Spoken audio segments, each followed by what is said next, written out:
muchísimos días que vos no hablabas, estás empezando a dar algunas entrevistas. ¿Qué pasó? La realidad es que fue una noche muy trágica. Nosotros llevamos a mi suegro aproximadamente a la 1:30 después de Año Nuevo. Mi casa está separada unos 35 minutos de lo de mi suegro. Llegamos a lo de mi suegro. Mi marido baja con mi suegro a ayudarlo a bajar cosas. Y en ese momento ellos habían hecho 2 pasos y me abordan 3 motos con 6 motochorros a bordo. Uno me apunta a la cabeza, me dice dame todo y yo tardo algunos segundos en destrabar el auto y le entregué todo y se fueron. A mi marido otro le apunta y le dice quédate tranquilo. Esa situación yo no la veo, obviamente. Después me la cuenta mi marido. Nos bajamos en la casa de mi suegro, llamamos al 911, había muchos vecinos que ya habían llamado. Esperamos un rato, más o menos a los 25 minutos vuelvo a llamar a ver si los esperaba, si los estaban buscando. Viene la policía, yo obviamente les pregunto esto, si los estaban buscando, tenían 2 armas, eran 6. Bueno, hubo una charla sobre que estaban sobrepasados y nos dicen que teníamos Sobrepasado de trabajo la policía. Sobrepasados de trabajo, exactamente. Y nos dicen que tenemos que ir a hacer la denuncia a la comisaría primera. Y a las 3 cuadras nosotros nos cruzamos con 3 motos a los que yo reconocí como las personas que me habían robado y llamé al 911. ¿Ahí tuviste la certeza de que eran ellos o había un margen de duda de si eran o no? No, para mí eran ellos. Yo reconocí un buzo turquesa. Los empezamos a seguir desde una cuadra, o sea, teníamos una cuadra siempre de distancia. Yo llamo al 911, le digo, ese audio está por escrito. La mayoría de los audios costaron mucho. A los 3 días recién estaba el audio del robo.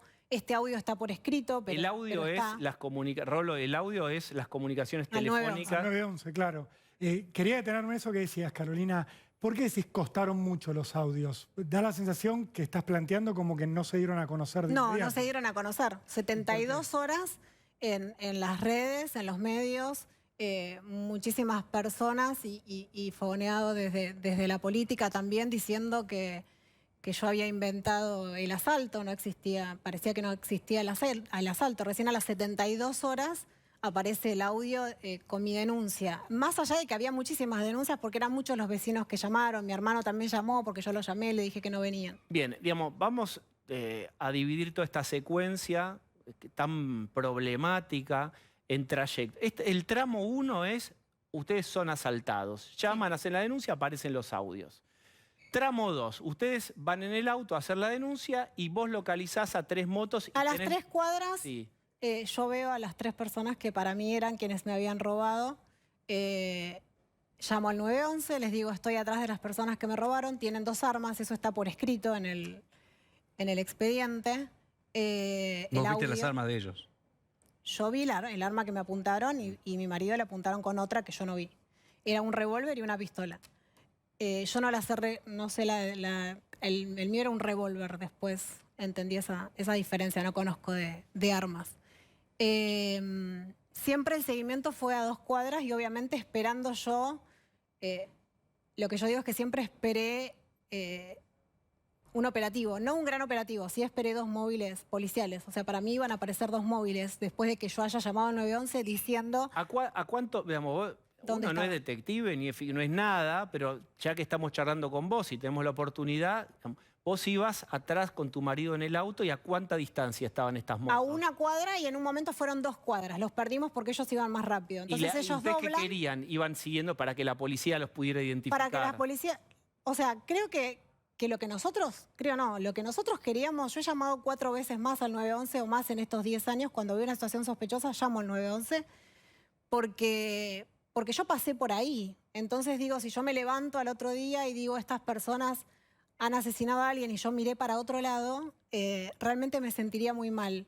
Entonces, en otras 4 oportunidades lo he hecho y he esperado que llegue la policía. Yo pensé en todo momento que iba a llegar la policía. Ellos doblan y nosotros doblamos, mi marido como los tenía 2 cuadras, dobla en la misma dirección pero en otra calle. Y cuando dobla en la otra calle, digamos, para seguir en la paralela, nos encontramos con una situación absolutamente diferente. Habremos hecho 2 cuadras y nos encontramos con una situación de muchas motos. Yo vi 5, el expediente dice que eran 7. Yo vi 5 motos que desaceleran y nos sentimos emboscados. Esa fue la realidad. Hoy las pericias indican que nosotros siempre dijimos la verdad, que nosotros nos sentimos emboscados, que teníamos miedo. Yo llamé al 911 diciendo están atrás mío los motochorros porque pasa este accidente y las 4 motos se abalanzan sobre nuestro auto. Entonces, obviamente nosotros nos sentimos en todo momento en riesgo. Llamamos al 911, ese audio apareció hace muy poquitos días, el audio donde yo estoy llamando, que están atrás mío.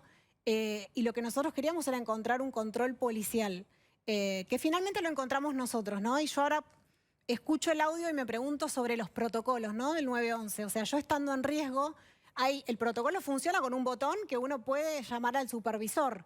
Entonces digo, los funcionarios a cargo deberían revisar para que un operador se pueda quedar conmigo diciéndome dónde está el control policial, porque nosotros desesperadamente buscábamos un control policial porque las motos nunca dejaron de Vos ibas estar a una sobre cuadra y nosotros. media o 2 cuadras atrás y eran 3 o 4 motos. Y de repente doblan, a ver si estamos entendiendo doblamos, bien. nosotros doblamos. Ustedes doblan y de ellos repente hay doblan, no. 7 motos De repente 7 motos que desaceleran y van hacia ustedes. No, ellos desaceleran y nosotros nos sentimos obviamente emboscados. ¿Y qué pasó ahí?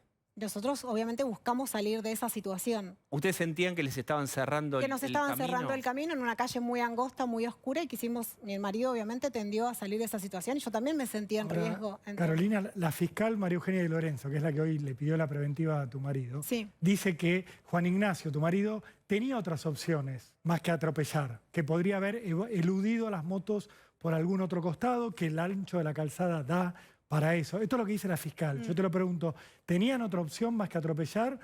Porque en vista de la fiscal, para ella esto fue un intento de asesinato donde tu marido decide a propósito atropellar a alguien. ¿Vos qué respondés a esto que plantea la fiscal? La realidad es que la calle es muy angosta, nosotros nos sentimos emboscados y la pericia terminó mostrando. Nosotros estamos pidiendo la pericia oficial porque todas las pericias que tenemos son oficiales, la psicológica, las psiquiátricas, todas indican que mi marido no tiene ninguna intención de daño ni para sí ni para terceros. Y la accidentológica, a último momento, presentamos la de parte, que ya la teníamos, que es uno de los mejores peritos de la provincia de Buenos Aires. Y termina mostrando que nosotros chocamos contra una moto sin luces a menos de 30 kilómetros, que sí frenamos, porque lo que hace el perito obviamente es técnico, no es un trabajo de otra cuestión, es técnico. Ellos miran el video previo, miden a qué velocidad íbamos y a cuántos metros chocamos y con eso da el frenado, sumado al frenado automático que tiene ese auto, que bueno, yo la verdad lo desconocía, que funciona solamente a menos de 30 kilómetros y ese sistema se activó, el sistema de frenado. Pero entonces, ¿ustedes qué quisieron? ¿Huir por sobre las motos? No, por sobre las motos no. Mi marido entiendo que buscó el mejor lugar donde pensó que Pensó que podía había pasar. un hueco y Si aceleró. no, no hubiera frenado. O sea, yo creo... a ver, obviamente respeto la independencia del Poder Judicial. Yo hablo desde las pericias y desde las pericias está todo mostrado. O sea, uno no llama al 911 si ha decidido hacer justicia, como dijeron, por mano propia. O sea, nos llama al 911 para avisar, no busca después un control policial, no frena. Los daños, primero obviamente que lamento que una persona haya resultado herida con 4 puntos de sutura. Pero las pericias accidentológicas hablan de lo estructural y lo estructural en realidad es muy poco el daño del auto y de la moto. Entonces muestran que por lo menos no fue un choque como se lo quería en violento, principio. decís. Claro, la fiscal dice, la fiscal plantea hoy en el pedido de preventiva para tu marido, dice, ¿con qué otra finalidad, más que matar, podría haber salido una persona a perseguir a motociclistas y atropellarlos? ¿Vos qué respondés a esto? Te lo planteo porque es lo que dice la acusación. O sea, nosotros no pretendemos acá ponernos en ningún lugar de acusación ni nada. Pero la fiscal está diciendo hoy, acá para mí no había otra intención posible de interpretar en la acción de Busali más que la de alguien que va a matar. ¿Vos qué le respondés? Yo la realidad es que lo único que le puedo responder a la fiscal, porque soy diputada provincial, es con mi declaración. Nosotros nos sentimos emboscados, nosotros tuvimos miedo. El audio creo que muestra claramente lo que nosotros sentimos en ese momento. Claro, pero la fiscal dice, ¿cómo no tuvieron miedo cuando iban persiguiendo y sí tienen miedo después? Porque nosotros todo el tiempo íbamos alejados, íbamos a 2 cuadras. De repente para nosotros la situación fue diferente y nos sentimos emboscados. Yo lo que lamento es haber esperado un operativo policial. En ese sentido siento que arriesgué mi propia vida, que mi marido también siente lo mismo y que arriesgué la vida de terceros. El operativo policial, ¿por qué siento esto? Porque yo tengo una realidad sobre mi ciudad y lo que está pasando. Nosotros tenemos cada día menos efectivos policiales, ya nos han quitado 170 efectivos policiales. Nosotros tenemos cada día menos móviles. En el municipio de La Plata no existe la comunicación con el Ministerio de Seguridad, está cortada desde hace más de 2 meses.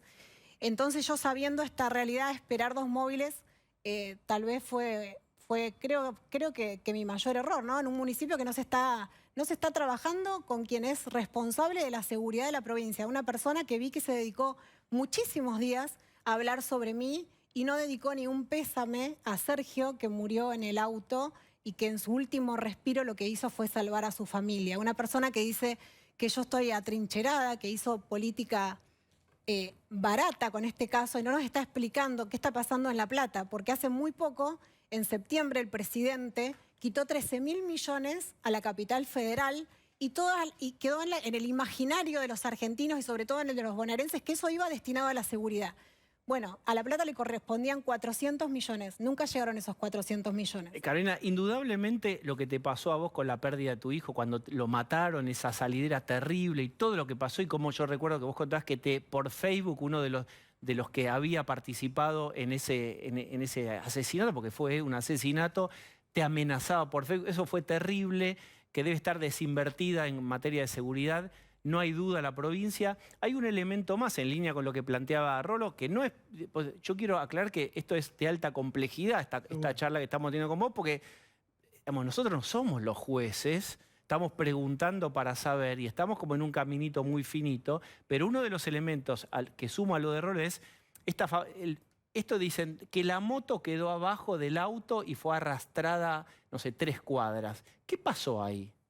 Lo que muestra la pericia es que nosotros terminamos empujando el auto, por eso las personas a tan poca velocidad no terminaban en el parabrisa, y que la moto no solamente no tenía las luces, sino que no tenía las cachas, la estructura de atrás, y tenían 2 fierros atrás la moto, y eso es lo que termina enganchado con el auto, que obviamente después la moto vuelca, y lo que yo siento es que se nos había caído el motor. ¿Ustedes no se dieron cuenta que era una moto lo que iba abajo? Porque no, la fiscal dice, mostraron desprecio por la vida. Al arrastrar una moto 300 metros, ellos tampoco podían saber si no estaban además las personas que iban ocupando la motocicleta. Por eso te pregunto, sí, la realidad ¿ustedes es que realmente no se dieron cuenta? Porque la fiscal dice, tendrían que haberlo visto, porque salían chispas de abajo del auto. No, yo lo que sentí es que se caía el motor del auto. La moto, incluso, según muestra la pericia, para que no sea mi opinión,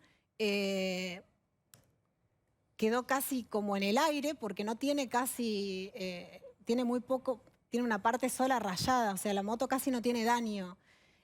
Para mí era el motor y para mí se nos quedaba, y yo lo único que pensaba era que no quería que los 2 juntos estuviéramos muertos. Ese fue mi pensamiento en todo momento con las 4 motos. Yo paro en un primer control que es municipal, y en ese control no tuvieron los recursos para contener esta situación, porque las personas se abalanzaron con una piña sobre mi auto. Ahí es donde yo continúo, y esto se ve claramente en un video, donde yo continúo y doy la vuelta y encuentro un control policial. Cuando yo encuentro un control policial y ellos logran contener esta situación de violencia, yo lo primero que hago, obviamente, es preguntar, decir, tuve un accidente, preguntar por las personas, que nadie supo nada hasta las 6 de la mañana. Ahí es donde también escuché al ministro o a la encargada de la mesa del hambre decir que yo llamé a funcionarios cuando a mí me habían robado mi teléfono. O sea, son funcionarios municipales en una noche del 31 de diciembre donde están recorriendo todos los controles. Ellos escuchan por la radio y obviamente vienen ante un suceso. La realidad es que me dicen no hay reporte al SAME, no hay reporte al 911, me dicen no hay moto y no hay personas. Esto fue a las 3 de la mañana y a las 6 de la mañana... yo insistí tanto en la comisaría que un policía fue, porque dijo, mira, la verdad, me dice, la verdad, señora, no me atiende ningún teléfono, voy a ir hasta los hospitales que podrían estar. Y a las 6 de la mañana recién vuelve ese policía, esto también está en la causa, y me dice que, me informa que una de las personas no requirió asistencia y que la otra persona había recibido 4 puntos de sutura y que ella estaba en su casa. Entonces digo, es un caso donde yo creo que obviamente la justicia tiene que investigar hasta las últimas consecuencias. Me gustaría que mi marido esté en mi casa. Esta semana para nosotros es muy importante porque la jueza de garantías va a conocer a mi marido, porque hay un montón de pruebas nuevas. También escuché a la fiscal en muchos medios antes decir que no había audios post-accidente. Sí existen esos audios, ahora los escuchamos todos, ahora los tiene a disposición. Existen todas estas pericias, la psicológica, la accidentológica. Entonces digo, para mí sería muy justo que él pueda esperar el proceso. Es una persona que estuvo y está derecho, que no imaginaba absolutamente nada de lo que hoy está viviendo, que estaba donde dijo que iba a estar cuando vinieron más de 20 policías en un operativo. ¿Y por qué la fiscal lo acusa entonces de intentar escapar? Porque la fiscal hoy dice, pide, por ejemplo, la prisión preventiva, pero además dice, quiero que quede detenido, porque si sale en libertad hay riesgo para la investigación y porque él intentó escaparse. Ella dice, después de atropellar a estos motociclistas, él sigue manejando, ahí hay un intento de fuga. ¿Por qué dice esto? Y vos estás planteando exactamente lo opuesto, que es, él siempre estuvo en casa y él estuvo en contacto con la policía. Bueno, quien termina encontrando a la policía justamente es mi marido. O sea, no es la policía la que nos encuentra a nosotros, que habíamos pedido auxilio, que habíamos llamado, sino mi marido quien la encuentra. Creo que los hechos hablan y repito, yo soy respetuosa de la separación, de la división de poderes, de la Constitución. Sí me parece que hay mucha politiquería barata, que yo no necesito. Me piden la renuncia al cargo, un grupo de concejales. La verdad, yo no necesito ningún cargo para militar contra el cinismo. Vos además del sos kirchnerismo. secretaria de Asistencia a la Víctima y Políticas de Género. Exactamente, un cargo que ejerzo ad honorem. Claro, ad honorem, en el municipio de La Plata. ¿A ese cargo quieren que renuncies o a legisladora bonaerense? Me pidieron la renuncia a los concejales al cargo de asistencia a la víctima. La realidad es que también, como se preguntaban esta persona, Victoria Tolosa Paz, cómo yo no me había acercado a estas personas, mientras envía funcionarios, evidentemente, que pagados por todos nosotros, que dependen de Presidencia de la Nación, a publicar lo que está pasando en vivo y en directo en mi casa, si coloco una alarma, y saben muy poco de victimología. Porque si la persona dio un reportaje y dijo que no quería ser abordada por mí, eso también hay que respetarlo. ¿De quién hablas? Me perdí. La persona que recibió 4 puntos de sutura, le preguntaron específicamente... El conductor de la moto, esa persona, Luis Lavalle. La persona esta que recibió 4 puntos, ¿era finalmente el delincuente que los había abordado a ustedes? ¿Les había robado? No, la fiscal comprueba que no. La fiscal lo que dice es que hay 3 grupos de motociclistas. Estoy contando la hipótesis de la acusación. Hay un grupo de motociclistas que asalta a Carolina Píparo y a su marido. Hay otro grupo de motociclistas, según la fiscal, que es el que ustedes empiezan a seguir. Y hay un tercer grupo de motociclistas que es el atropellado. Esto es lo que dice hoy la fiscal por escrito.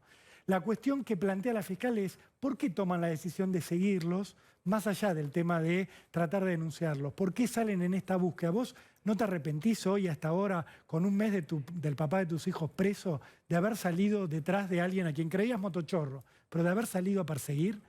Yo en todo momento, como dije, pedí auxilio a la policía. Sí, no lo seguiría de vuelta, sabiendo cómo es hoy la situación de nuestra ciudad, sabiendo los pocos móviles. Y sí, como dije al principio, siento que puse en riesgo no solamente... En realidad es mi marido el que manejaba. O sea, entonces yo también hablo por él porque lo pude ver el miércoles pasado. Obviamente pusimos en riesgo nuestra vida y la vida de terceros. Ahora, esperar más de la policía no me parece mal, comprometerse no me parece mal, llamar al 911 lo volvería a hacer. Sí, no iría esperando que venga la policía en auxilio. O sea, evidentemente eso no va a suceder. ¿No irías detrás de las motos o de quién? Evidentemente no va a suceder eso en nuestra ciudad y me parece también que sería bueno que expliquen qué pasa, ¿no? Con estos llamados al 911, pero cuáles son los operativos. Este caso tiene esta singularidad terrible, que es que a vos te mataron un bebé en la panza hace 10 años, te revictimizaron con esos mensajes de Facebook, ahora te asaltan. Sí, pero bueno, y ahora se da esta situación en donde vos sos la acusada junto con tu marido, sobre todo tu marido. Pero bueno, todo esto, digamos, cuando Rolo te pregunta, es lo que dice la fiscal y por qué está sosteniendo esta preventiva con esta acusación de doble tentativa de homicidio, como si ustedes, digamos, dejaron, no asistieron a las personas, se dieron a la fuga, ¿no? Yo entiendo que vos creías que eran los que los habían intentado asaltar. ¿Por eso ustedes se condujeron de este modo? ¿Entendés lo que te digo? Ustedes sí, por supuesto, y por supuesto nosotros nos sentimos en riesgo de vida. Si no, obviamente hubiéramos parado. Si no hubieran venido 4 motos sobre nuestro auto, automáticamente, obviamente hubiéramos parado. La situación esta nunca cesó. No cesó ni en el primer control ni en el segundo control. Solamente cesó cuando la policía la pudo contener. O sea, la situación era la que yo sentía. Tenía 4 motos alrededor siguiéndome. Se sintieron en riesgo. Bien. En todo momento me sentí en riesgo, exactamente. Pablo. Yo te quiero preguntar algo porque hay mucha gente que ha seguido el caso y que evidentemente tiene dudas sobre esto. Yo lo que digo es, vos sos diputada provincial, con lo cual sos una dirigente política y tenés un nivel de responsabilidades distintas al resto de la gente porque evidentemente los dirigentes políticos tienen que dar ejemplo y vos tenés una banca que representás un montón de gente. Entonces cuando yo escucho que ustedes siguieron a ellos, más allá de que no eran, pero así hubieran sido, digo, me parece muy complicado que un político, o una política en ese caso, tome la decisión de actuar directamente ante la inacción que vos denunciás, que no hay por qué dudar de que llamaron al 911, que no te contestaron, que no procedieron, pero digo, ¿no es muy peligroso que un dirigente político o una dirigente política tome la decisión de seguir a personas si eran delincuentes? Gravísimo, incluso gravísimo para que hubiera pasado algo grave respecto de tu familia, digo, pero que un dirigente político tome la decisión de seguir a gente, ¿no es algo muy riesgoso hasta como ejemplo que debes dar al ser una diputada provincial y tener una banca en la cual estás sentada y representás y legislás? La realidad es que nosotros no tomamos ninguna decisión de accionar. Sí de seguir y de alertar a la policía, porque obviamente yo en todo momento pensé que eran las mismas personas que tenían 2 armas y que a las próximas personas sí podían dispararle. Pero es riesgoso que siguieran a gente que tiene arma, digo, por vos, yo te veo y digo... Sí, pero realmente nosotros todo el tiempo estábamos alejados, claro, o sea, todo el tiempo estábamos a 2 cuadras. A 200 metros. O sea, todo el tiempo estábamos a 2 cuadras. No me sentía en riesgo en ese momento, sentía en riesgo que estaba el resto de las personas que podían estar en la calle. Obviamente cuando cambia esta situación... sí me sentía en riesgo y sí, como le dije a Rolo, no lo volvería a hacer por una cuestión de cómo está la seguridad hoy. Me parece que llamaría al 911 y nada más. Y ahí obviamente creo que es toda la responsabilidad y en eso me voy a seguir comprometiendo, en llamar al 911 cuando vea una situación que para mí sí es sospechosa. Con respecto a los llamados al 911 te quería hacer una pregunta, porque es una duda que me surge a partir de leer lo que dice la fiscal. Vos presentás de alguna manera ante la opinión pública el hecho de haber llamado al 911 después de haber atropellado o en el momento en que estaban con el incidente con los motociclistas y haber avisado. El argumento un poco que esgrimía la defensa de Juan Ignacio era cómo vamos a matar o vamos a intentar matar hablando con la policía al mismo tiempo. Pero cuando leo lo que dice la fiscal dice Carolina Píparo, o por lo menos el llamado que se hace al 911, avisa que hay motochorros, pero nunca le cuenta al operador que acaban de atropellar a una moto. Y de esa manera encubren lo que pasó. ¿Vos qué respondés a esto? Que nosotros, lo mismo que le respondí a ella en mi declaración, que nosotros llegamos al control policial a los pocos minutos, yo creo a los 3-4 minutos, y lo primero que hice es contar sobre el accidente. Pero eso no lo toma en cuenta la fiscal. ¿Por qué crees? Porque la fiscal dice, en el llamado... Eso está declarado por la policía que estaba ahí. Claro. O sea, no es que lo puedo... No, yo digo los elementos que usa la fiscal. Por eso te pregunto puntualmente por qué crees que usa unos y otros no. Porque sí, no sé por qué no usa ninguna de las pericias. La realidad es que eso lo debería explicar ella. Las pericias dice que son de parte, que la pericia oficial, digamos, no toma en cuenta no, las pericias, la psiquiátrica y la psicológica no hay ninguna de parte. No, digo si la de velocidad. No las presentamos. Claro. La accidentológica no está porque no la... O sea, nosotros la requerimos 4 veces, la oficial. El abogado la requirió, el abogado de Juan Ignacio la requirió 4 veces. Porque obviamente la oficial, no, la requirió a la fiscal y no la 4 veces y todavía no la hizo. Había una pericia mecánica del Ministerio de Seguridad donde el ministerio revisó absolutamente el auto y absolutamente la moto, pero dijo que sobre las luces de la moto no podía expedirse por una cuestión de COVID. El abogado de Juan Ignacio, Marcelo Peña, avisa, alerta sobre esta situación de que deben revisarse las luces, al igual que las del auto, y ahora la fiscal recién en estos días lo está requiriendo, está llamando la atención sobre este punto que falta. La accidentológica, cuando ella lo disponga oficial... va a estar, son pericias técnicas que dependen de la Corte. Obviamente que toda la estrategia del abogado está basada en que Juan Ignacio vuelva. Juan Ignacio es una persona de la que se dijeron muchísimas cosas, como que era funcionario judicial, como que era drogadicto. La realidad es que Juan Ignacio es una persona, bueno, es difícil hablar porque es mi marido, pero hay 2 hijos que lo extrañan muchísimo, que en gran parte todo este año obviamente él es el que más tiene tiempo, un trabajo no de tantas horas como yo, y es el que más está, y creo que merece estar con sus hijos y esperar el proceso en un país donde absolutamente no hay una persona presa por 4 puntos de sutura. Y esto es lo que yo no puedo explicarle a mis hijos, porque realmente yo no quiero educar a mis hijos diciéndole, tu papá es la única persona tras las rejas con 4 puntos de sutura. Pero es la verdad, hoy lo que le tengo que decir a mis hijos es que está a disposición de la justicia, no sé decirles por cuánto tiempo, pero creo que todos los que han hecho política tan barata y todos los que hoy están casi espiando mi casa, la verdad que les deseo una pizca de humanidad, les deseo una pizca de compromiso con la seguridad antes que tanta especulación, tanta cuestión que a mí realmente me da vergüenza ajena. ¿Qué pasó con los que te asaltaron? Porque vos hablas mucho de la inseguridad y Sí. a vos te asaltaron esa noche y a tu marido lo asaltaron. ¿Qué pasó con los ladrones? Hay 2 personas que son menores, uno volvió a delinquir y después de este delito, en el primer delito la jueza lo libera, en el primer delito después del mío lo libera, y en el segundo tengo entendido que hasta ahora está con medidas de seguridad, y el miércoles 17 me han citado a una rueda de reconocimientos, porque no todos son menores. Ayer lo escuchaba el ministro utilizando el caso en este sentido, cuando le conviene decir, bueno, son menores, la policía no son todos menores. Y la realidad es que no hay ninguna política de criminal, o sea, no hay política de prevención. Estamos hablando de que tu marido está preso, digamos, hay una acusación de tentativa de doble homicidio, pero este muchacho que te asaltó y que después reincidió está libre por ser menor. No solamente él está libre, es un país y una provincia en especial donde no hay políticas ni de prevención, ni de disuasión, ni de inhabilitación. La realidad es que hay políticas de motivación, porque es un país donde estamos viendo que dicen hace muy poquitos días que Abudú, una persona profesional que fue vicepresidente, ha hecho 2 cursos y se le reduce 1 año la condena. Estamos escuchando que han liberado a más de 4.000 presos y un plan para seguir liberando en este sentido. Todas personas que han reincidido, y lo dice el propio ministro. Un ministro que dice, tenemos que debatir la ley de edad de imputabilidad cuando no la quiere debatir su propio espacio. Un ministro que no trabaja ni con la provincia ni con la nación.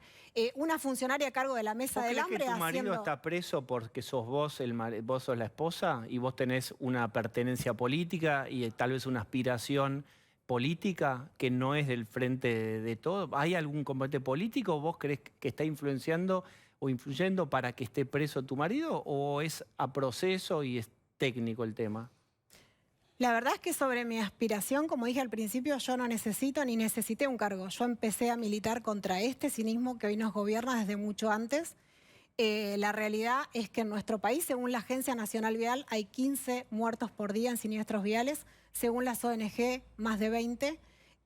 La realidad es que yo creo que si no fuera mi marido es un caso del que no hubiéramos hablado, como no hablamos de muchísimos casos porque no nos alcanzarían las horas de televisión. Creo esto y creo que no hay otra persona presa que no sea mi marido por el resultado de este accidente. Mínimo tiempo. No, yo quisiera, si podés, Carolina, precisarnos, porque lo que circuló durante los primeros días era una supuesta declaración de los policías de que ustedes estaban en estado de... estaban alcoholizados, que vomitaban, que tenían olor a alcohol. Eso no se constató con un pronto test de alcoholemia. Nosotros estamos pidiendo también la pericia toxicológica, la está pidiendo el abogado. ¿Por qué no se hizo de manera inmediata como corresponde? La realidad es que nosotros estuvimos hasta las 8:30 de la mañana en la comisaría. ¿Y por qué no la pidieron? Siempre a disposición. La verdad es que nosotros no nos correspondía. Yo no me acuerdo, o sea, toda mi preocupación... ¿Por qué no la pidieron los que la tenían que pedir? Porque realmente toda mi preocupación pasaba por otro lado.